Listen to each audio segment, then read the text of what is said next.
Halo semuanya, saya Yudit. Kembali lagi di channel YouTube Inixindo Bandung di segmen Inixshare. Inixshare kali ini kita akan membahas mengenai desain faktor COBIT 2019. COBIT adalah kerangka kerja IT yang memfasilitasi tata kelola perusahaan dalam teknologi informasi. Di era perubahan dinamis yang mengharuskan perusahaan memberi penawaran layanan digital baru. COBIT memberikan kemudahan yang berdampak baik bagi perusahaan maupun profesional.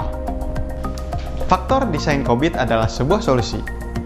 Panduan perancangan COBIT 2019 merancang solusi tata kelola teknologi dan informasi, Designing and Information Technology Governance Solution, memberikan solusi untuk tantangan-tantangan sebelumnya.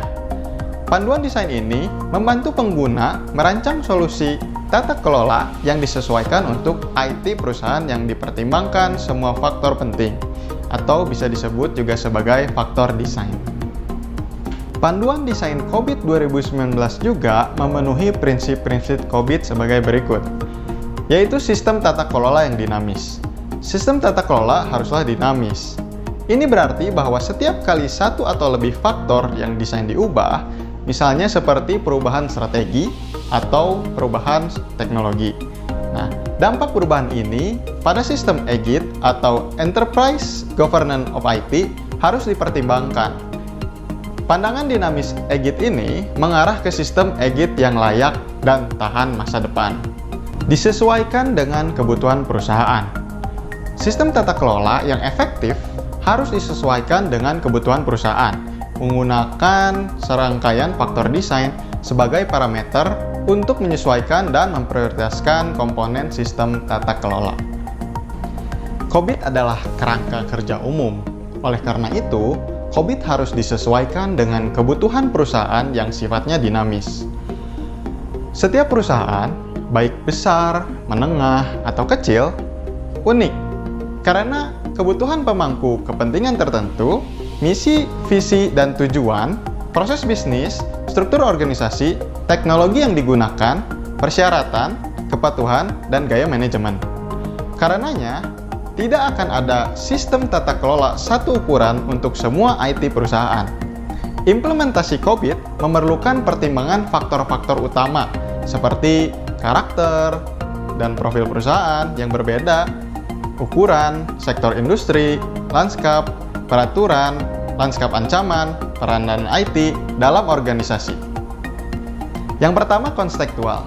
Faktor desain yang berada di luar kendali perusahaan.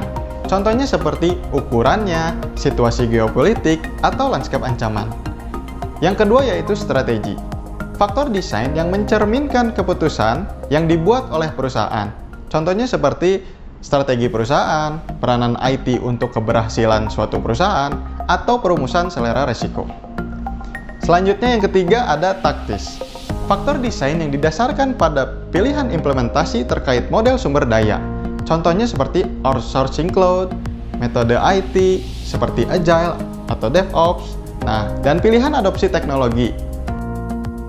Nah, bagaimana cara menggunakan faktor desain COBIT? Berbagai tahapan dan langkah dalam proses desain disediakan dalam Panduan Desain COBIT 2019 atau bisa disebut sebagai COBIT 2019 Design Guide.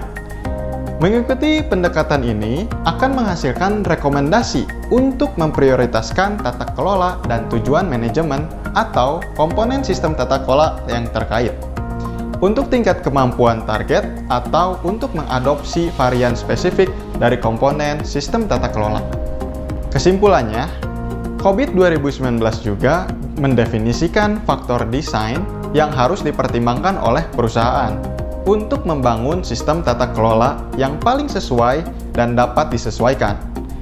Tujuan utama dari faktor desain adalah untuk memilih proses atau konten spesifik dari model inti COBIT yang relevan dan menyesuaikan serta memprioritaskan konten sebagaimana diperlukannya.